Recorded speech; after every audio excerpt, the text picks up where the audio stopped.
やっぱり勇者に見えるのか。くそ、なんで俺が勇者なんかに。完全にメスの顔してやがる。そうか、今なら。ちょっとユナに頼みたいことがあるんだけど。これでよろしいでしょうか、勇者様。こ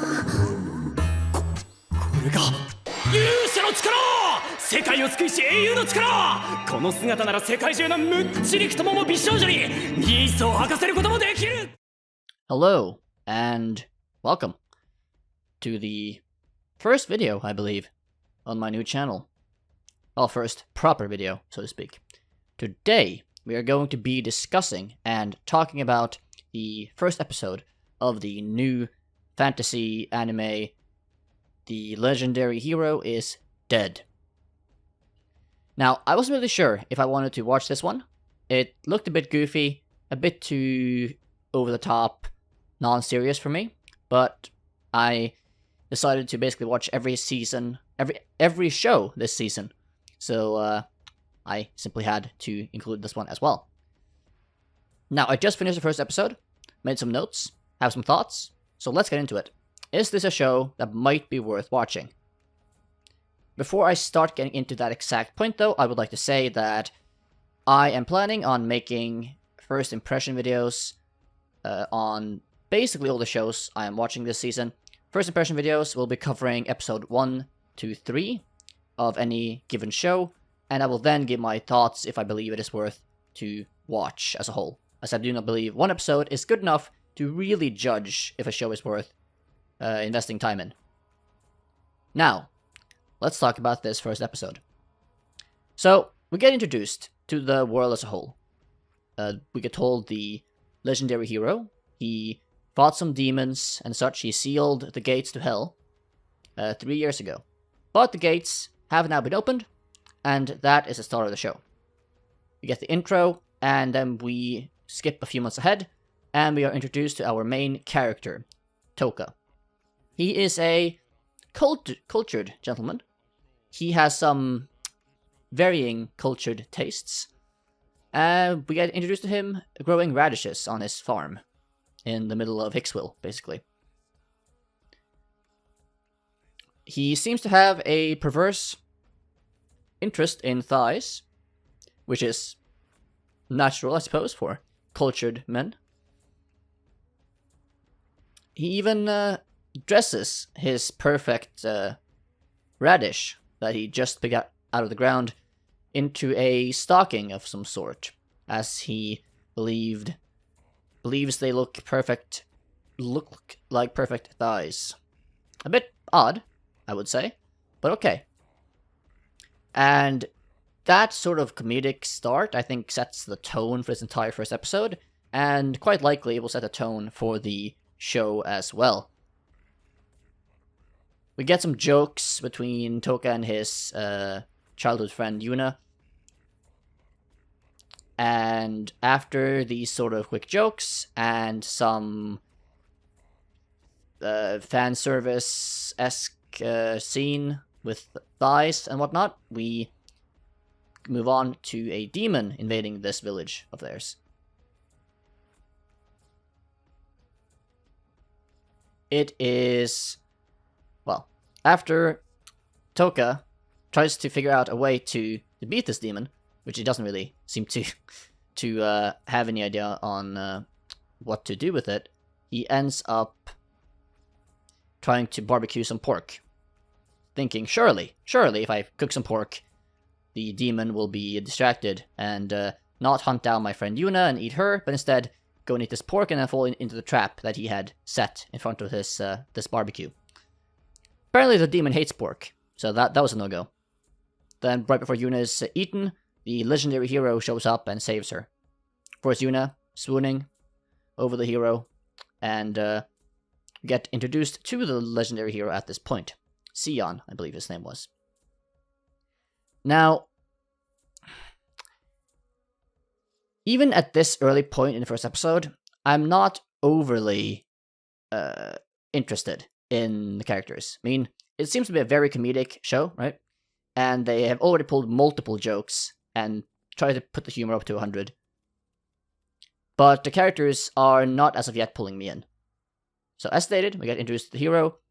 The hero and Yuna, they flirt and whatnot. And he gets invited to eat at Yuna's place, much to the chagrin of Yuka. But at that exact time, he smells some good pork. He goes towards the pork, and he falls into the trap that Yuka had set, or Tuka. Say Yuka. Too much Blue Archive. Tuka had set, and he falls down into it and dies. Very anticlimactic. But, I guess you probably knew that, considering the title of the show. So the hero dies. The villagers are not happy. They blame Tuka, obviously.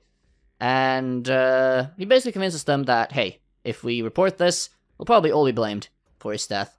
No one's going to believe that the hero died falling into a trap like that. So they just basically cover up the murder and bury him. But the next morning, Tuka wakes up as the hero. He has been necromancied into his body by a member of the hero's party, which we get introduced to shortly after. The first thing we do get, though, after Tuka wakes up, is that he realizes, hey, I've been put into the hero's body, or I look just like him, what's going on? He goes to see his friend Yuna, and she confirms that, hey, she addresses him as the hero, and, what are you doing here? I thought you were dead. He immediately goes into a lewd way of thinking, and thinks, hey, I can get my friend here to probably put on some very lewd outfits for me, since I'm now the hero, or so she thinks. So we get some fan service there, of course, within the first 10 minutes as well. Very impressive, very impressive. But after the fan service scene, we get some more aggressive behavior from Yuna. She seems to have some ups and downs in terms of her mood and emotions. But nevertheless, at this point we get introduced to the Necromancer girl who put Tuka's spirit into the hero's body. She explains, hey, I was told by the hero that if he died for some reason, that I would find someone to put into his body to fulfill his quest and whatnot. And she thought that since Tuka killed the hero, he must be strong. She doesn't know, though, that he is incredibly weak. He has like a mana level of 1, which is that of a baby, apparently. But we don't find out about that until the end of the episode. Tuka doesn't want to be the hero, though. He tries to just shirk off his responsibility as the hero. But the Necromancer girl threatens his life, basically, if he doesn't comply. So he complies. It's like, fine, I will be the hero, if I so have to. They go into a town, get some more humor, and Tuka is enjoying his new body, with the girls swooning over him wherever he goes.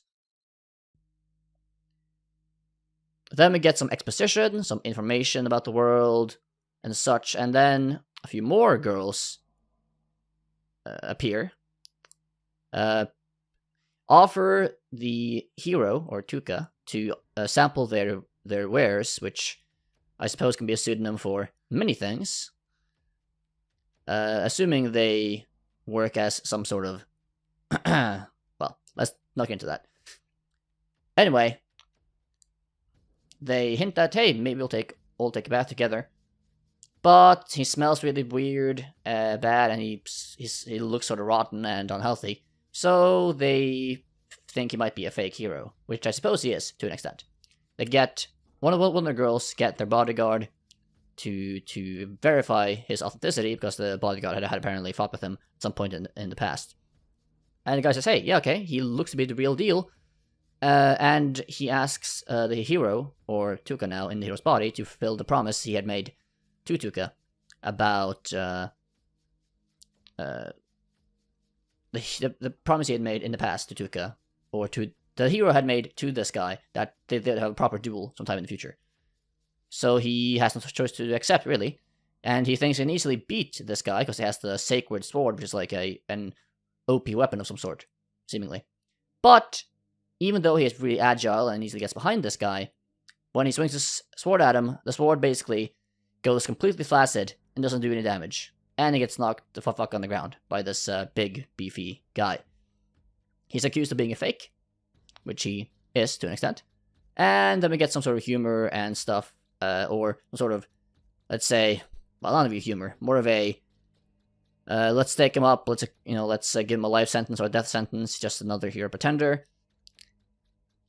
And we also meet Kyle at this point, while he's being put up on the pike in the public square, and people are thinking, well, what to do with him. We get introduced to Kyle, that meets the Necromancer girl and Yuna, trying to find some quests, because the hero party is broke as fuck. So they need some work done to be able to earn enough for a living. So Kyle gets informed of what was happening here, with the hero being dead and all, and Tuka being put in his body. Kyle being being like this right-hand man of the hero in the last conquest, or the last quest to seal the gates of hell 3 years ago. So Kyle basically saves our hero here, or our main character, and keeps him alive for now. But they have to somehow prove that he is the real deal, so the villagers will not hang him, or something of the sort. So they accept some outlandish quest to slay a ton of demons to try to prove he is the real hero. But this is basically the end of the episode, where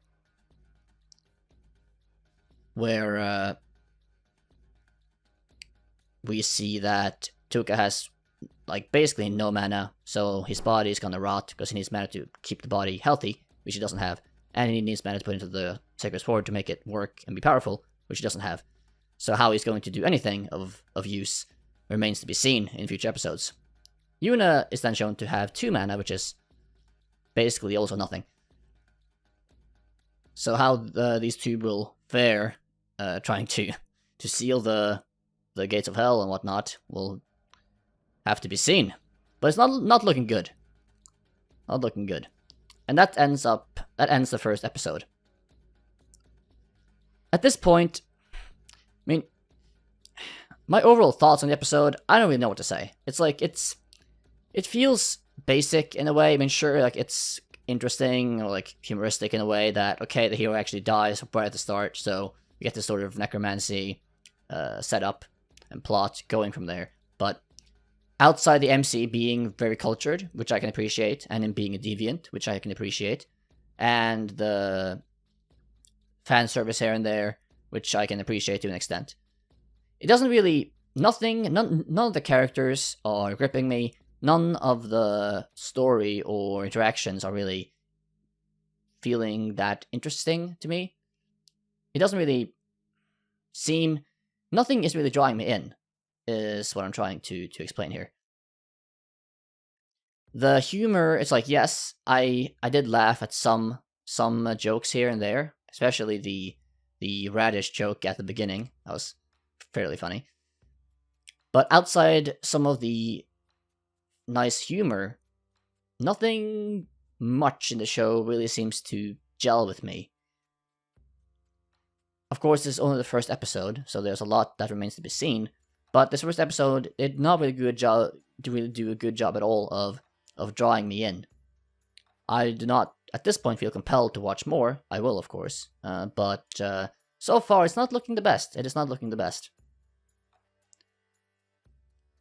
Hopefully, they can turn this around to an extent, and we can get to find out a bit more about, okay, the world, and maybe we can get the characters to develop a bit, and we can sort of see things start to build and snowball into something more concrete and solid, story-wise and character-wise. But for now, it's looking pretty flat to me. Looking pretty flat. Anyways, though, thank you for watching this first proper video on my new anime channel. I do apologize for any babbling. I still have to get used to the talking to myself continually part of making videos. But we will get there, of course. We will get there. If you enjoyed the content, want to see more, then you can subscribe, like, and hit that notification bell. under this video here so you are notified of new content. And of course to support my channel if you are so inclined. Whew, anyway, that's all for today. Hope you enjoyed, and I will see you next time.